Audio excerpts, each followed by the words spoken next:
பில்லி Graham ஆண்டவராகிய இயேசு கிறிஸ்துவுக்காக மகிமையான ஊழியம் செய்த அற்புதமான ஒரு சுவிசேஷகர்.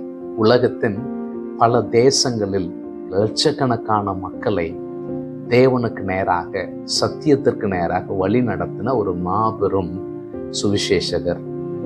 அவர் ஊழியம் செய்த நாட்களில் ஒரு விசை அவரை ஒரு கூட்டம் கொலை செய்வதற்கு திட்டமிட்டது. அந்த கூட்டத்திற்கு என்ன நடந்தது என்பதை குறித்து தான் இந்த பதிவு. மார்ச் 15, 1959 ஞாயிற்றுக்கிழமை ஆஸ்திரேலியாவின் கிழக்கு மெல்போர்னில் உள்ள மெல்போர்ன் கிரிக்கெட் ஸ்டேடியத்தில் 1,43,000 பேர் கூடி வந்திருந்தனர்.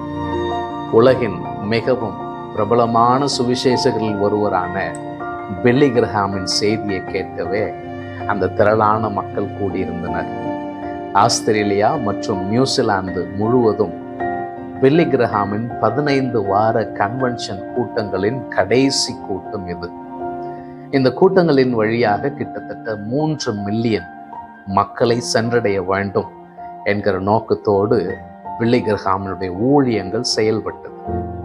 வாழ்வின் பல நிலைகளில் இருந்த மக்கள் அந்த அரங்குகளை நிரப்பி இருந்தனர்.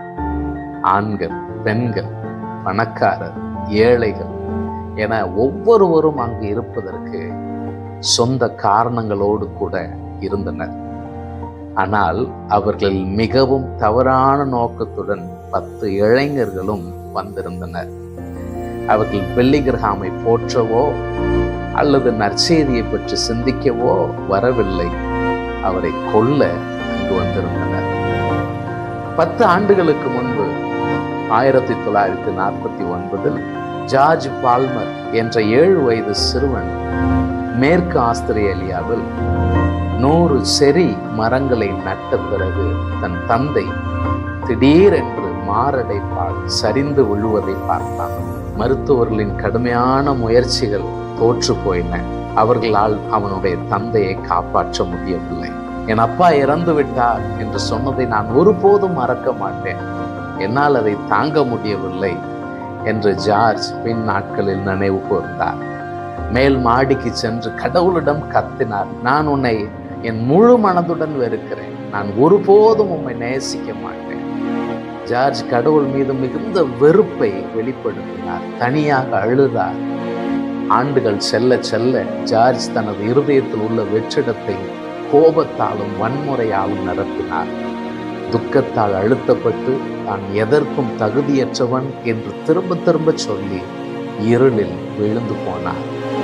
17 வயதில் ஜார்ஜ் ஒரு கொடூரமான ரவுடி கும்பலின் தலைவராக ஆனார். தன் எதிராளிகளை எந்த ஈவு இரக்கமும் இன்றி காயப்படுத்துவதில் அவர்கள் சந்தோஷப்பட்டனர். இந்த காலகட்டத்தில் தான் பில்லி கிரஹாம் மெல்போர்னுக்கு வருகிறார் என்பதை ஜார்ஜும் அவருடைய கும்பலும் அறிந்தார்கள். இதில் கிறிஸ்தவத்திற்கு ஒரு மரண அடியை தரக்கூடிய ஒரு வாய்ப்பாக பயன்படுத்திக் கொள்ள வேண்டும் என்று ஜார்ஜ் விரும்பினார். ஏன் அப்படின்னா, பில்லி கிரஹாம் ஜார்ஜ் வெறுத்த அனைத்திற்கும் எதிர்மறையான நிலையில் இருக்கிறார். ஆகவே மார்ச் 15, 1959 அன்று காலை ஜார்ஜும் அவருடைய கும்பலும் 9 பேர் அந்த கூட்ட அரங்கிற்குள் ஒவ்வொருவரும் தங்கள் ஆடைகளுக்குள் நாட்டு துப்பாக்கியை மறைத்து வைத்திருந்தனர். பில்லி கிரஹாம் மேடை ஏறியதும் இந்த கும்பல் உள்ளே நுழைந்து ஒருவரை ஒருவர் தங்கள் பார்வையில் படும்படியான நிலையில் பரவியிருந்தார்கள். அவருடைய திட்டம் இதுதான்.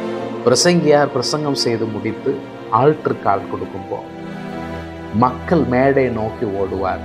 அப்படிப்பட்ட நேரத்தில் பாதுகாப்பு இருக்க இந்த நேரத்தை பயன்படுத்தி நாம் மேடைக்கு நேர ஓடி பில்லி கிரஹாமை கொலை செய்ய வேண்டும். இதுதான் திட்டம். ஆனால் கூட்டத்தின் மத்தியில் ஜார்ஜ் அமர்ந்திருக்கும் பொழுது ஒரு கேள்வி அவருடைய காதில் சத்தமாக தொனிக்கிறது. ஜார்ஜ், நீங்க என்ன செய்கிறாய்? இதை கேட்ட உடனே ஜார்ஜ் அக்கம் பக்கம் திரும்பி பார்க்கிறார். தன்னை நோக்கி வந்த தெளிவான குரல் பக்கத்தில் இருக்கிறவர்களிடத்திலிருந்து வரவில்லை. ஒரு திகைப்பு அவருக்குள் வருகிறது.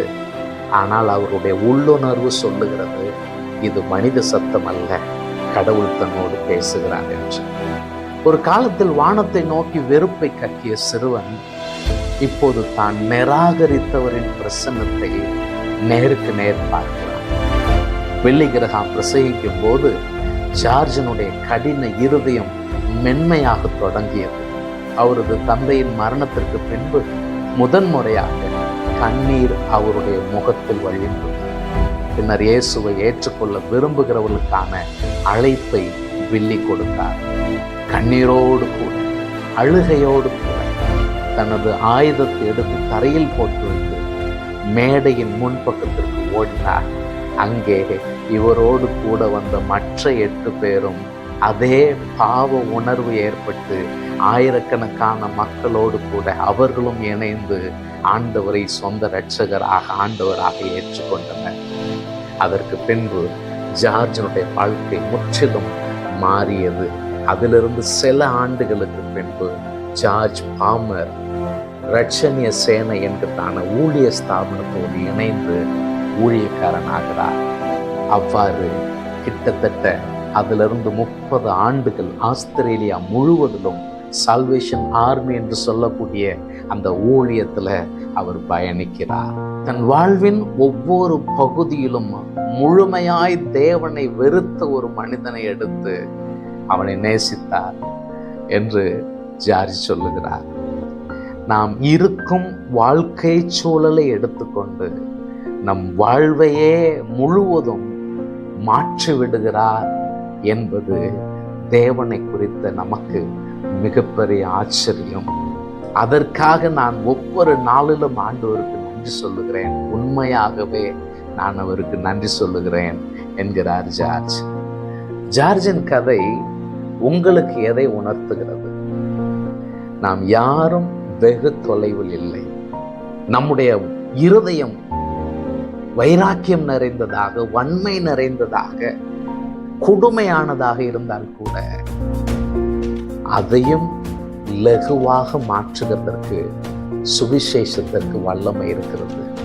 இயேசு கிறிஸ்து ஒவ்வொரு மனிதனுடைய வாழ்க்கை சூழலையும் மாற்றும்படியாக மனிதனாக வந்தார் என்பதை இந்த செய்தி சொல்லுகிறது. ஒருவேளை நீங்கள் உங்கள் சொந்த உறவினர்களை இழந்தது நிமித்தம், தகப்பனையோ, தாயையோ, கணவனையோ, மனைவியையோ, பிள்ளையோ, மருமகனையோ, பேரனையோ, பேத்தியோ இழந்தது நிமித்தம் தேவன் மேல் கோபமாயிருக்கிறீர்களா? தேவன் இந்த சூழலையும் உங்கள் வாழ்வில் அழகாக மாற்றுகிறதற்கு அவர் போதுமானவராயிருக்கிறார். ஜார்ஜுக்கு ஆண்டவர் இதை செய்ய முடிந்தால் உங்களுக்கும் அதை செய்து உங்கள் வாழ்வை மாற்ற வல்லவராயிருக்கிறார். நீங்கள் யாருக்காக ஜெபித்து கொண்டிருக்கிறீர்களோ அவர்கள் வாழ்வையும் மாற்ற வல்லவராயிருக்கிறார். நீங்கள் என்ன நினைக்கிறீங்க? எங்களுக்கு தெரியப்படுத்துங்க. God bless you.